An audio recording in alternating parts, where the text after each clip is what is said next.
Hello students. तो हम बात कर रहे थे एजुकेशन साइकोलॉजी में पर्सनैलिटी की थ्योरीज़ के बारे में। तो नेक्स्ट जो हमारी थ्योरी है वो है psycho analytical theory of Sigmund Freud. तो सिगमंड फ्रॉइड की जो एक साइको एनालिटिकल थ्योरी है पर्सनैलिटी को लेकर, आज हम उसकी बात करेंगे। तो ये थ्योरी बहुत ही ज़्यादा इम्पॉर्टेंट है। इससे एक जो हमारा टेट होता है, एचपी टेट या कोई भी टेट है, उसमें ये डायरेक्ट क्वेश्चन बन जाता है। जैसे सी टेट, उसमें भी ये डायरेक्ट क्वेश्चन बन जाता है कि साइको एनालिटिकल थ्योरी किसने दी है। और इसके साथ साथ ही जो हमारे एग्ज़ाम होते हैं बीएड के या कोई और टीचिंग एग्ज़ाम जो होते हैं, उसमें क्या कर सकते हैं, ये डायरेक्ट क्वेश्चन आ सकते हैं। तो हम इसमें बात करेंगे आज सिगमंड फ्रॉइड के बारे में। तो this theory was first created by Sigmund Freud. तो इस थ्योरी को सबसे पहले किसने क्रिएट किया था? सिगमंड फ्रॉइड ने। इनका क्या कहना था? Constant struggling of human beings, की जो ह्यूमन बींग्स है उनके अंदर एक कांस्टेंट स्ट्रगलिंग रहती है। फॉर एग्ज़ाम्पल, उनके अंदर कुछ एक ऐसे डिज़ायर्स होते हैं या ऐसी कोई एनर्जी होती है जिसके लिए वो काम करते हैं। फॉर एग्ज़ाम्पल, उनको किसी चीज़ से प्लेज़र मिलता है तो वो काम बार बार करते हैं जिस चीज़ से उन्हें प्लेज़र मिलता है। तो इस तरह की कुछ एक स्ट्रगलिंग ह्यूमन बींग्स के अंदर होती है। पर कई बार क्या होता है कि कई प्लेज़र इस तरह के होते हैं जो कि एक सोसाइटी के लिए सही नहीं होते हैं। तो उन जो प्लेज़र है उनको हमें क्या करना पड़ता है? रिड्यूस करना पड़ता है। तो इसके बारे में हम आज इसमें पढ़ेंगे। इन्होंने टू बेसिक कंसेप्ट के बारे में बात की। इनकी बेसिकली इन्होंने टू इंस्टिंक्ट के बारे में बात की। इंस्टिंक्ट को इन्होंने बोला लिबिडो। लिबिडो क्या है? एक तरह की फोर्स है या एनर्जी है। एक इस तरह की फोर्स या एनर्जी है जिससे कि हमें क्या मिलता है? प्लेजर मिलता है।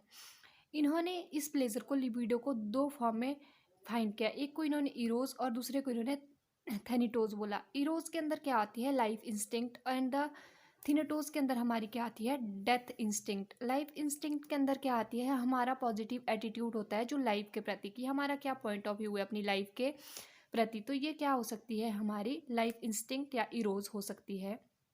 और सेकंड जो हमारे अंदर इंस्टिंक्ट आती है वो क्या होती है? Negative attitude toward the life, कि हम हमेशा ही नेगेटिव पॉइंट ऑफ व्यू रखते हैं किसी भी चीज़ को लेके, जो भी हमारी लाइफ में चीज़ें हो रही है। तो इसको इन्होंने क्या बोला? इसको इन्होंने थिनोटोस बोला। And the three basic layer of mind. और इन्होंने यहाँ पर सबसे इम्पॉर्टेंट बात की क्या की? इन्होंने बोला कि जो हमारा माइंड है उसमें तीन लेयर्स होती है।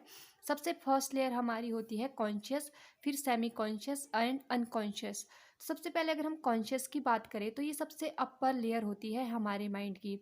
और ये रिलेट करती है हमारी इमीडिएट अवेयरनेस से, कि हम कहाँ हैं और हम क्या कर रहे हैं। जब हमें इस चीज़ की नॉलेज होती है कि इस प्रेजेंट टाइम में क्या चीज़ें हो रही है, तो वो एक तरह कॉन्शियस तरीके से हो रही होती है जिसमें हम पूरी तरह से अवेयर होते हैं। सो इसमें और क्या बोलते हैं? This is the 1/10 position of our human behaviour that he has even 9/10 position lie in semi conscious and unconscious layer of mind. कि जो हमारी कॉन्शियस लेयर है वो कितनी है? 1% है, जो कि हम कॉन्शियसली तरीके से चीज़ें करते हैं। और इसके अलावा जितनी भी हमारी 9, जितना भी हमारा 9 बच जाता है, वो सारी क्या है? हमारी सेमी कॉन्शियस या अनकॉन्शियस लेयर में प्रेजेंट होती है। नेक्स्ट है सेमी कॉन्शियस। सेमी कॉन्शियस क्या है? Second layer of mind. It is a collective memory and information like data, fact, name, logic etcetera. It work like a bridge between conscious and unconscious layer of mind. और semi conscious क्या है? एक तरह का bridge का काम करता है। किसके बीच में? हमारी जो कॉन्शियस और हमारी अनकॉन्शियस लेयर है उसके बीच में। इसके अंदर हमारी क्या होती है? इसके अंदर हमारी जितनी भी मेमोरी होती है या इन्फॉर्मेशन होती है, डाटा होता है, फैक्ट होते हैं, ये सारे हमारे किसके अंदर आ जाते हैं? सेमी कॉन्शियस के अंदर आ जाते हैं। And the third one is unconscious. Unconscious क्या है? In this layer memory are in suppressed position. इसमें क्या होती है? जो हमारी मेमोरी है वो हमेशा कैसी रहती है? एक तरह से स्प्रेस रहती है। In this layer thought and desire are totally dominant and suppressed. इसमें क्या हो सकते हैं? हमारे जो डिज़ायर एक्सेट्रा है वो क्या रहते हैं? हमारे बहुत ही ज़्यादा हाई लेवल पे रहते हैं। This suppressed desire through try to come to layer to the conscious mind but ego stop this. और unconscious desire reflect through dreams and unconscious desire reflect to dreams. अब क्या होता है कि जो हमारे अनकॉन्शियस लेवल पे जो चीज़ें हम करना चाहते हैं, कई बार हम वो चीज़ें नहीं कर पाते हैं, तो उसको स्टॉप कौन करता है? उसको हमारी कॉन्शियस लेवल में लाने से स्टॉप करता है हमारा ईगो। तो यही इसमें बात की गई है। इसको इन्होंने एक आइसबर्ग की तरह बताया है कि जैसे एक आइसबर्ग फ्लोट करता है, जैसे उसकी सबसे अपर लेयर क्या होती है, कॉन्शियस होती है, नेक्स्ट हमारी सेमी कॉन्शियस होगी, एंड थर्ड वन ही हमारी डार्कन जो होगी अनकॉन्शियस हो गई। अब हमारे अपर लेयर में क्या है, इसमें हम जो भी अवेयर रहते हैं किसी चीज़ को लेके, स्पेलिंग्स मिस्टेक है यहाँ पर, आप इसको करेक्ट कर लेना। एंड सेमी कॉन्शियस में क्या होती है, appear and disappear, collect informations, memory, store knowledge. इसमें सारी हमारी जितनी भी इंफॉर्मेशन है वो हमारी सेमी कॉन्शियस में रहती है, और अनकॉन्शियस में हमारी क्या रहती है, इंक्लूड्स द अनएक्सपेक्टेबल, जैसे हमारे सेक्सुअल डिज़ायर्स हो गए, वायलेंट बिहेवियर हमारा हो गया, हमारे मोटिव्स हो गए, शेमफुल एक्सपीरियंस जो रहते हैं, या इमोरलिटी या सेल्फिश जो हमारी नीड्स होती है, वो सारी हमारी कहाँ रहती है, अनकॉन्शियस माइंड में रहती है। नेक्स्ट अगर हम इसमें बात करें तो इन्होंने 3 एस्पेक्ट्स की बात की है, ईद, ईगो और सुपर ईगो। अभी हमने पढ़ा था जो हमारा ईगो है वो एक्सप्रेस करता है हमारे जो भी डिज़ायर्स होते हैं, या शेमफुल जितने भी हमारे डिज़ायर होते हैं, या कई बार कोई ऐसी चीज़ें हो जाती है जैसे हमारी कोई किसी ने इंसल्ट कर दिया, हमें कोई चीज़ बहुत बुरी लगी, तो इस तरह की चीज़ें हम औरों के पास नहीं बता सकते कि कभी हमारी इस तरह से इंसल्ट हुई थी। तो ये सारे डिज़ायर्स हमारे जो है कॉन्शियस लेवल में लाने से कौन रोकता है, ईगो रोकता है। तो अभी हमने इसके बारे में बात की थी। अब हम देखेंगे कि Eid, ego, super ego actual में होता क्या है। First one is the Eid. Eid क्या होता है, ईद का मतलब होता है आई डिमांड, आई डिज़ायर, आई डिस्ट्रॉयड। ये रिलेट होता है हमारे प्लेजर से। और ये हमेशा ही जब काम करेगा तो अपनी सेटिस्फैक्शंस के लिए करेगा, अपनी नीड्स के लिए करेगा कि मेरी क्या ज़रूरतें हैं। इसके लिए मॉरलिटी का कोई मतलब नहीं होगा कि क्या मॉरल वैल्यू है, इसका क्या है, बस अपने आप को प्लेजर देना ही इसका क्या है, एक मेन मोटिव है। नेक्स्ट है हमारा ego.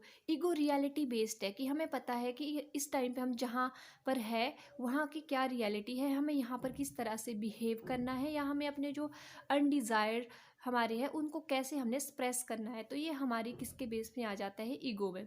And super ego. Super ego क्या होता है, ये होता है एक तरह की वैल्यू एंड प्रिंसिपल। ये क्या होता है, हाई लेवल की एक तरह की हमारी क्या वैल्यूज़ है या हमारी क्या प्रिंसिपल है, ये उसको फॉलो करता है। ये किसी भी रियलिटी को नहीं मानता है, ना ही ये किसी सिस्टम को मानता है। इसका क्या है, इसके लिए जो चीज़ है ये अपने आप को ही क्या एक तरह का चीफ जस्टिस मानता है। ठीक है।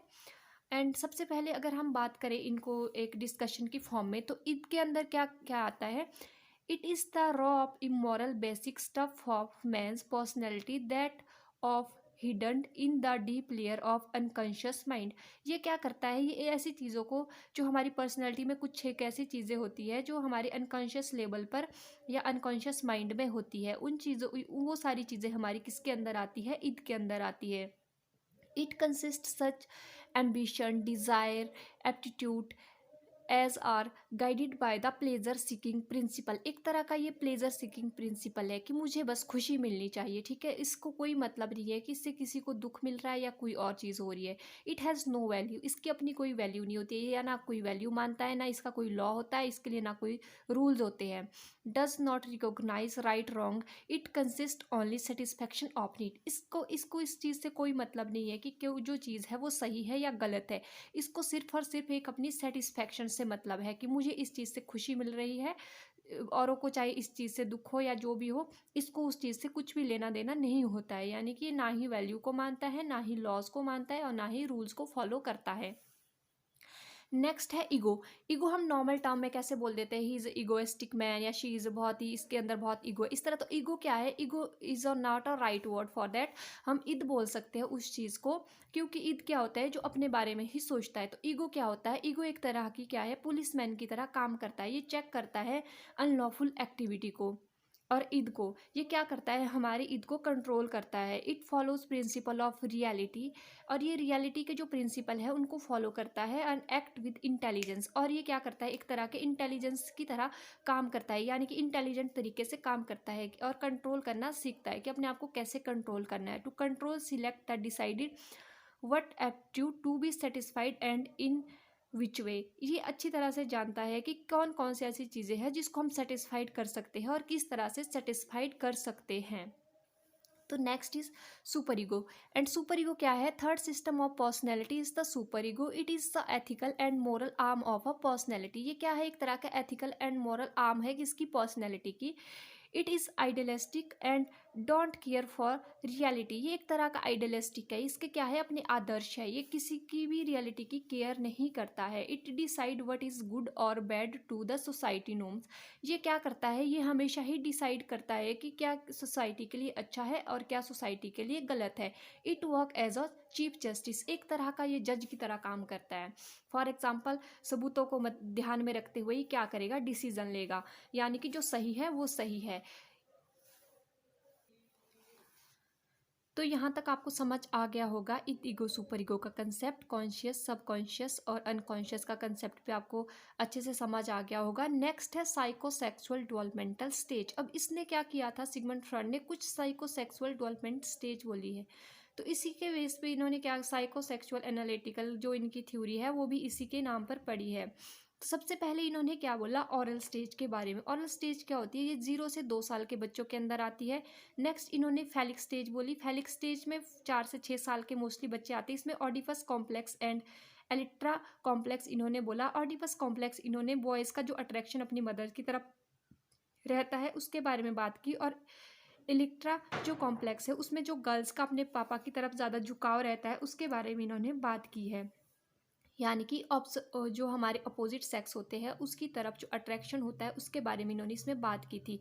नेक्स्ट इन्होंने एनल स्टेज की बात की है जो कि 2 से 4 साल के बच्चे करते हैं। फिर लेटेंसी स्टेज जो कि 6 से 8 साल के बच्चे करते हैं। And next is the genital stage जो कि 8 साल से बड़े बच्चे होते हैं उनके अंदर की स्टेज को इन्होंने ये कहा है। First one is the oral stage. अब हम इसमें बात करेंगे कि ऑरल स्टेज में बच्चे कैसे प्लेजर गेन करते हैं। The mouth person the first sex organ for providing pleasures to the child. The beginning is made with the pleasure received nipples from mothers and thereafter candy थम स्टिक एक्सेट्रा। बच्चे क्या करते हैं, सबसे पहले ऑरल stage में क्या करेंगे, बच्चे अपने माउथ के थ्रू क्या करते हैं, प्लेजर गेन करते हैं जब फीडिंग करवाती है उनकी मदर उनको। और इसके साथ साथ ही वो क्या करते हैं, छोटे में ही क्या करते हैं, वो देखो या तो कैंडी को चूसते रहेंगे या अपने अंगूठे को चूसते रहते हैं या कोई स्टिक को अपने हाथ में पकड़कर उसको मुंह में लेते रहेंगे। तो इस स्टेज में इन्होंने ऑरल स्टेज इसमें कहा है। इस स्टेज में बच्चों के ये मोस्टली होता है 0 से 2 साल के बच्चों के अंदर। नेक्स्ट है anal stage. Anal stage children try pleasure holding back और let it go off the body waste material through the anus.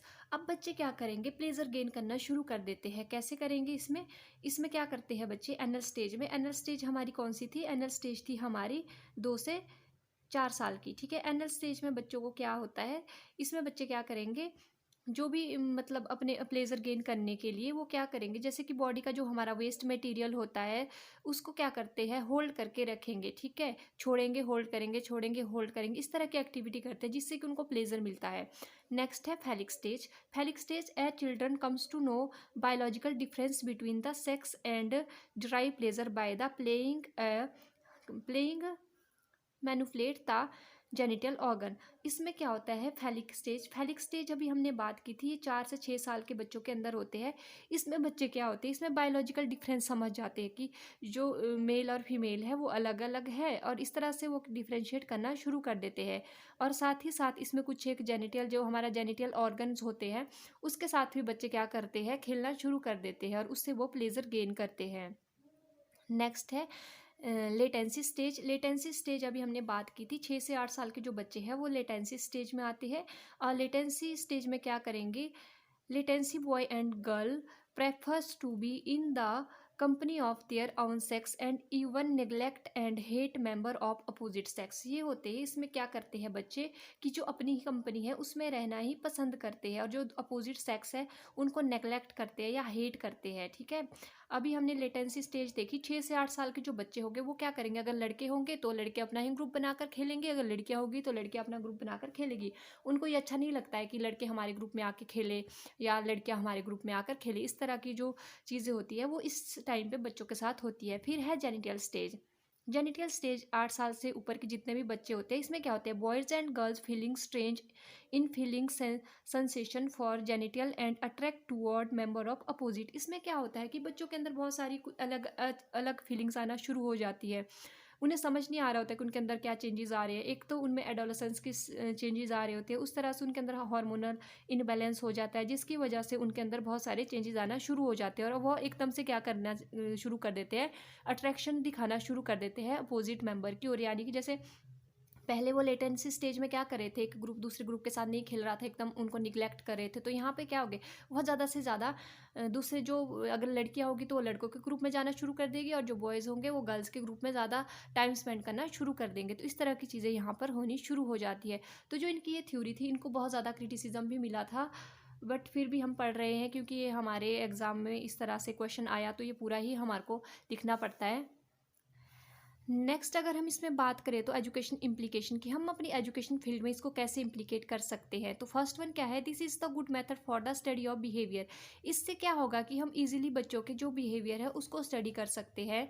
Good therapy treatment to mental illness and abnormal behaviour. एक तरह से क्या कर सकते हैं हम, कई बार क्या होता है कि कई इंसानों में एकदम मेंटल इलनेस, यानी कि उनके अंदर बहुत सारी ऐसी चीज़ें शुरू हो जाती है जिससे कि वो एबनॉर्मल बिहेवियर करना शुरू कर देते हैं। तो हम इस थ्योरी के थ्रू समझ सकते हैं कि इनके अंदर क्या होगा, क्या पता इनके अनकॉन्शियस माइंड में क्या चला है और क्या क्या इनके अंदर स्ट्रेस है। तो हम इस तरह से उनको थेरेपी दे सकते हैं और उनके दिमाग में जो भी चीज़ें हैं या कोई डर है या उनके अंदर कुछ ऐसे शेम इंसिडेंट उनके साथ हुए हैं जिससे कि वो बाहर नहीं निकल रही है, तो ईजिली हम उनको बाहर निकाल सकते हैं उनकी प्रॉब्लम्स को फाइंड आउट करके।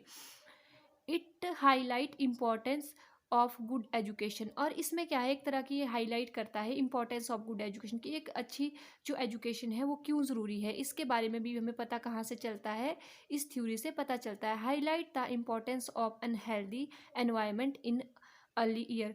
इसके साथ साथ हम ये भी देख सकते हैं कि जो हमारा अनहेल्दी एनवायरनमेंट है उसको हम कैसे पॉजिटिव वे में ले जा सकते हैं। It is helpful to understand concept of unconsciousness. अभी मैंने आपसे वही बात की थी कि हम कंसेप्ट ऑफ अनकॉन्शियस की बात कर सकते हैं, जैसे कि हमारे कुछ एक जो डिज़ायर्स होते हैं उसके बारे में हम जान सकते हैं, उसके बारे में हम समझ सकते हैं। It is a helpful to provide proper sex education. हाँ, इसमें हम क्या कर सकते हैं, स्कूल में बच्चों को एक प्रॉपर सेक्स एजुकेशन दे सकते हैं। जैसे उन्होंने लास्ट में जेनिटल स्टेज के बारे में बोला, पहली जो हमारी ये स्टेज के बारे में हमने पढ़ा, तो उस बेस पे हम बच्चों को क्या कर सकते हैं, अच्छे से गाइड कर सकते हैं और उन्हें सेक्स एजुकेशन दे सकते हैं कि उनके अंदर जो चेंजेस है वो क्यों आ रहे हैं और उनके अंदर क्या जो हार्मोन इनबैलेंस है वो किस वजह से हो रहा है। ये सारी चीज़ें हम बच्चों को एक खुले विचारों के साथ बता सकते हैं, जिससे कि बच्चे क्या होंगे, इसमें अच्छे से एजुकेशन गेन कर पाएंगे और ताकि फ्यूचर में वो अच्छे एक सिटीजन बन सके। इसके लिए हम क्या कर सकते हैं, खुले विचारों के साथ इस बारे में बात कर सकते हैं बच्चों से। It emphasise on provision of proper extra curriculum activity and the suitable hobbies. इसके अंदर हम क्या कर सकते हैं, इसके बेस पर हम क्या कर सकते हैं, जो हमारा करिकुलम होता है यानी कि जो हमारा पाठ्यक्रम है उसमें क्या कर सकते हैं, एक्स्ट्रा एक्टिविटी को कंक्लूड कर सकते हैं या इंक्लूड कर सकते हैं, जिससे कि हम बच्चों के अंदर बहुत सारी जो उनकी एनर्जीज़ है, अगर उनकी कोई नेगेटिव एनर्जी हो उनको पॉजिटिव एनर्जी में कन्वर्ट कर सके।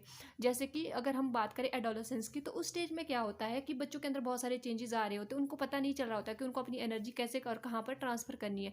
तो हम उनको ऐसी एक्टिविटी करवा सकते हैं जहाँ पर उनकी एनर्जी रिलीज़ हो और उनको क्या हो सके, अगर वो कोई गेम खेलेंगे तो क्या होगा कि उनको एक प्लेजर मिलेगा गेम खेलने से, और साथ ही साथ क्या होगा कि जो उनका मेंटल स्ट्रेस है वो भी कम होगा और वो ईजिली क्या कर सकते हैं, फोकस कर सकते हैं अपनी पढ़ाई पे भी। तो इस तरह से हम इम्प्लीकेट कर सकते हैं इन सब चीज़ों को अपनी एजुकेशन में। तो आई होप आपको ये वाला टॉपिक अच्छे से समझ आ गया होगा, आपके सारे कंसेप्ट क्लियर हो गए। एंड नेक्स्ट हम बात करेंगे गार्डनर एल्पोर्ट के ट्रेड थ्योरीज के बारे में। तो ये नेक्स्ट जब हमारी वीडियो आएगी उसमें हम इसके बारे में बात करेंगे, और इसके साथ ही फिर हमारा ये वाला टॉपिक ख़त्म हो जाता है पर्सनैलिटी का। फिर हम एडजस्टमेंट एंड मल एडजस्टमेंट पे जाएंगे और उसके साथ साथ ही हमारी एजुकेशन साइकोलॉजी के जितने भी टॉपिक हैं वो मैक्सिमम कवर हो जाएंगे। तो आई होप आपके लिए ये वीडियो यूज़फुल हो, एंड अगर आपको वीडियो अच्छी लगी हो तो लाइक करें एंड शेयर करें अपने फ्रेंड्स के साथ। तो मिलते हैं जल्द ही नेक्स्ट वीडियो में, तब तक के लिए bye bye and thank you for watching.